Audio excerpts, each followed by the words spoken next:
गोलखेड रोडवर घाणीचे साम्राज्य, नगर परिषदेने कारवाई करण्याची मागणी, नागरिक संतप्त. शेगाव येथील गोलखेड रोडवर कचरा डेपोजवळ घाणीचे साम्राज्य झाले असून नगरपालिकेने यावर तात्काळ उपाययोजना करण्याची मागणी संतप्त होऊन केली आहे. यावर पालिका प्रशासनाने उपाययोजना करावी अशीही मागणी केली आहे. गोलखेडवरून शेगाव शहरात येणाऱ्या मुख्य रस्त्यालगत मागील महिनाभरापासून कचऱ्याचे ढीग साचून अक्षरशः घाणीचे साम्राज्य निर्माण झाले आहे.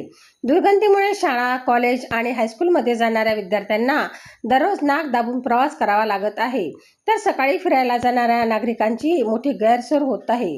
रस्त्याच्या कडेला टाकण्यात आलेला ओला सुक्या कचऱ्यांचा ढिगारा दिवसेंदिवस वाढत असून परिसरात डास, माशा आणि भटक्या प्राण्यांचा उपद्रव वाढला आहे. आरोग्याला गंभीर धोका निर्माण होण्याची शक्यता असतानाही प्रशासनाने डोळेझाक केल्याचा आरोप नागरिकांकडून करण्यात येत आहे. विशेष म्हणजे शहरात स्वच्छतेचे दावे करणाऱ्या शेगाव नगर परिषद प्रशासनाकडून या भागाकडे पूर्णपणे दुर्लक्ष होत असल्याचे चित्र आहे. नागरिकांनी वारंवार तक्रार करूनही ठोस कारवाई झाल्याची नसल्यामुळे संताप व्यक्त केला जात आहे. विद्यार्थ्यांच्या आरोग्याशी खेळ सुरू आहे का, असा सवाल उपस्थित करत स्थानिकांनी तात्काळ साफसफाई करून नियमित कचरा व्यवस्थापनाची व्यवस्था करावी अशी मागणी होत आहे. सनसनी न्यूज.